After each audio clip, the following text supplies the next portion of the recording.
Nah, disinilah yang banyak tergelincirnya, disinilah yang banyak terseleksinya. Ya kalau terseleksi ya, dari 1.000 orang yang terpilih satu, seumpamanya di situ. Bagaimana yang terpilih? Itu niatnya memang diperjalankan dari awal, ya tentunya sampai saat ini itu lurus niatnya. Tidak ingin diakui, tidak ingin terkenal. Nanti itu akan terkenal dengan sendirinya, sesuai dengan tugas-tugas daripada sang kinasi satropen ini.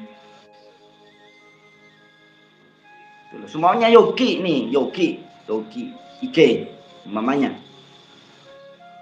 Beliau ini diperjalankan dengan tugas-tugas yang sesuai dengan syariat kalau orang muslim, dan tidak melanggar dengan syariat, tidak melanggar dengan tatanan agama negara, membantu orang miskin seumpamanya, menciptakan suatu kalau di pertanian ya mampu memberikan pertanian-pertanian sehat, sehingga di situ di masyarakatnya itu semakin pemikirannya mungkin ya semakin berkembang.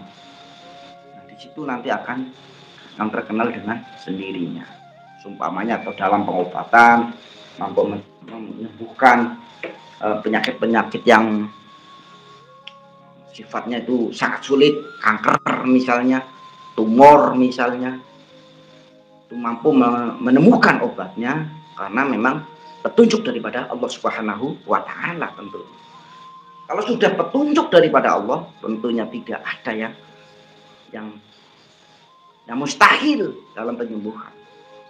Hanya dikasih daun salam seumpamanya, atau dikasih daun kelor seumpamanya, itu sudah sembuh langsung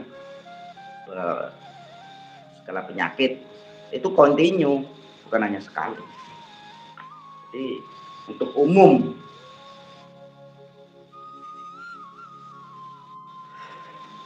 Itu ya para sahabat semuanya.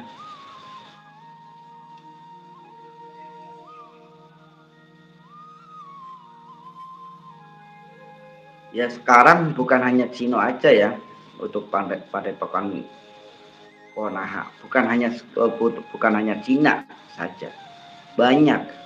Cina itu kan secara datang di Indonesia ini ya, mungkin dari segi produk-produknya, yang produk aslinya seumpamanya harganya 100.000 dibajak menjadi 50.000. Nah itu kan suatu penjajahan dalam segi pemasaran, segi produk ya. Nah di situ itu tidak berpengaruh pesat terhadap kebudayaan, tidak. Kalau sudah pengaruh dengan kebudayaan, itu yang penjajah sesungguhnya itu masih penjajah segi perekonomian ya.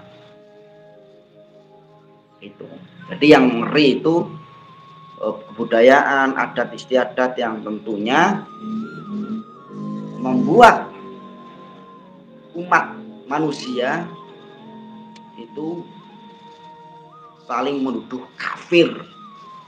Nah itu yang sangat ngeri loh ya.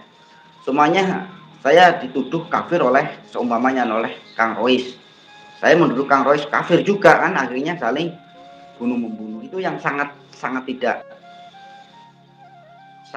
berbahaya di situ.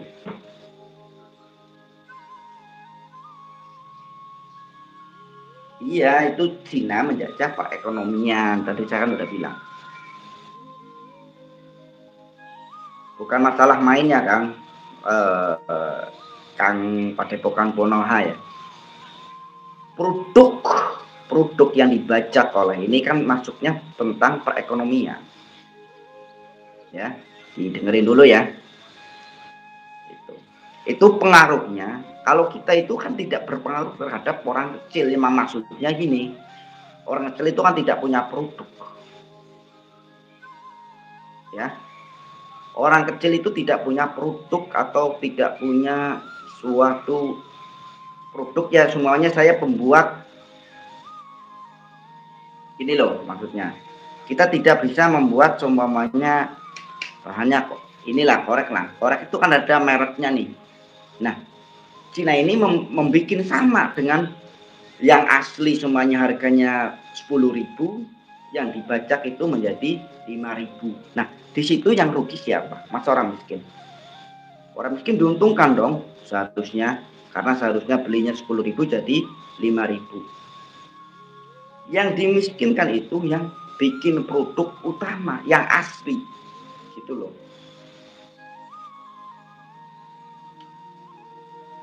Oke, untuk Padepokan Konoha coba diamati ya, diamati, bukan masalah nggak nyambung ya, gitu.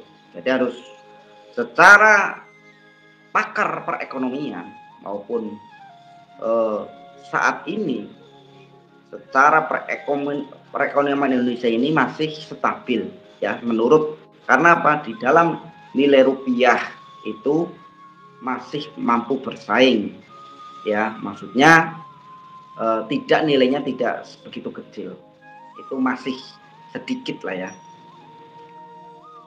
umpamanya ya dibanding Malaysia, Singapura, yang negeri-negeri Asia ini ya berapa peringkat itu loh, itu menandakan signifikan perekonomian kita itu ya lumayan gitu loh, belum belum jatuh banget gitu.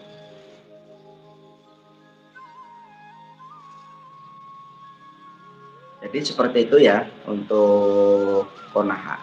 Nah, yang saya maksud dalam penjajahan di sini itu ya memang banyak ya, termasuk perekonomian ya, juga suatu penjajahan yang itu artinya menduplikat produk-produk yang ada di negara, bukan hanya Indonesia aja, Cina itu sedunia ya. Kayak tasbih, apa namanya, kayak tasbih, terus sejadah itu di Arab itu kan made in China, made in China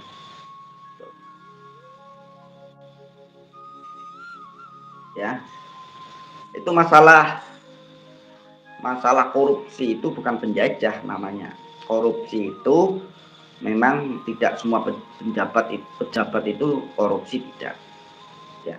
Itu bukan walaupun itu secara merugikan negara, merugikan rakyat ya, itu Konoha ya, tentunya kita ya juga tidak membenarkan tentang korupsi ya, walaupun sebenarnya itu adalah garis keturunan Cina ya. Kita kembali lagi kepada hukum yang ada di Indonesia, bagaimana dalam menangani korupsi. Hukum jera selama ini kan, hukum jera dalam tindak pidana korupsi ini kan masih sangat ringan ya, masih sangat ringan. Entah itu harta yang korupsi itu diambil semuanya atau tidak ya, kita sebagai orang kecil tentunya tidak mengetahui gitu.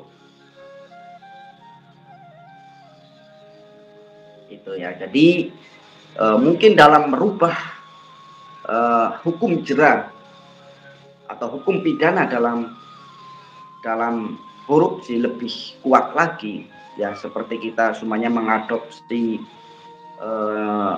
hukum korupsi di Korea ya.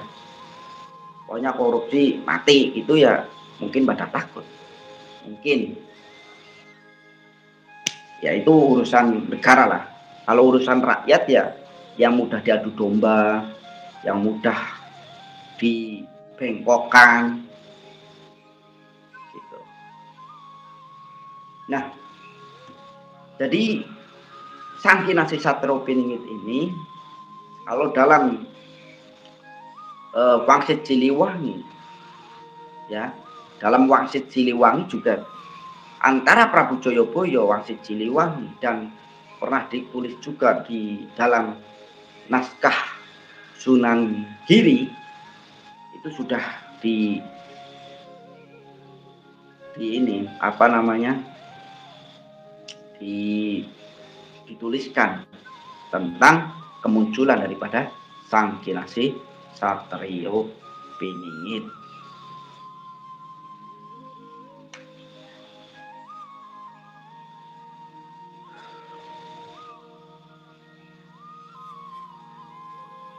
Ya mudah-mudahan.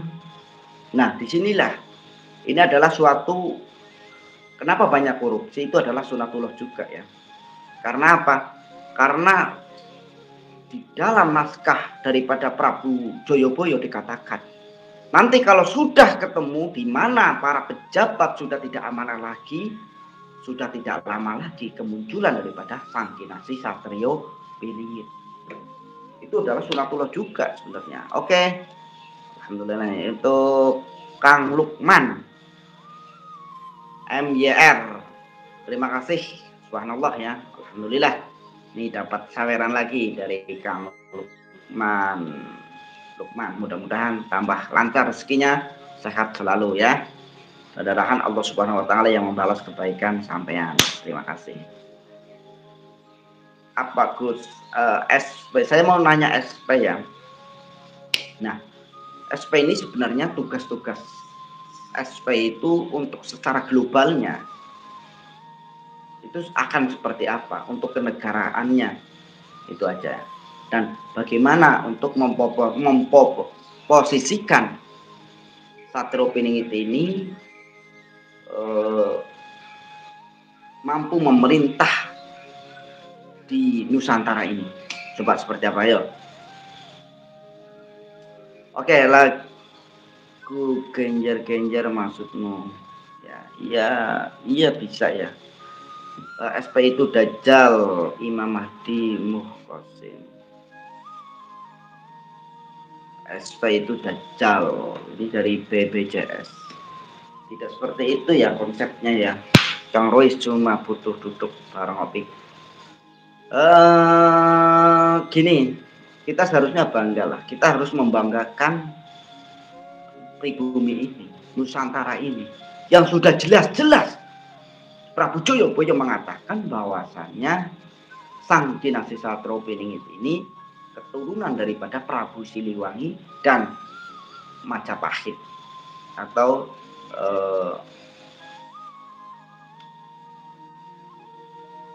dari Majapahit ya. Nah, Majapahit dan Prabu Siliwangi ini kalau kita garis lurus lagi, tarik lebih panjang lagi, itu masih keturunan Rasulullah dari Fatimah yang bergelar Sayyid.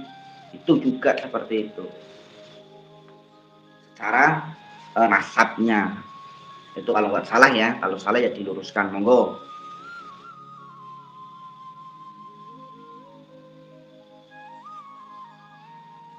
Ya, ada yang mengatakan juga Satrio Piningit ini sama dengan Imam Mahdi. Ada yang mengatakan Satrio Piningit ini untuk Nusantara. Ada yang mengatakan juga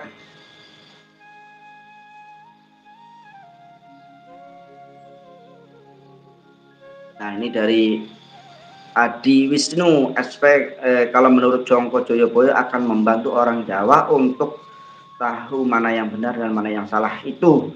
Nah ini yang lagi gemelut di Jawa ini. Seharusnya SP ini mampu membantu antara kekisruhan ya, kekisruhan yang ada di saat ini. Gitu.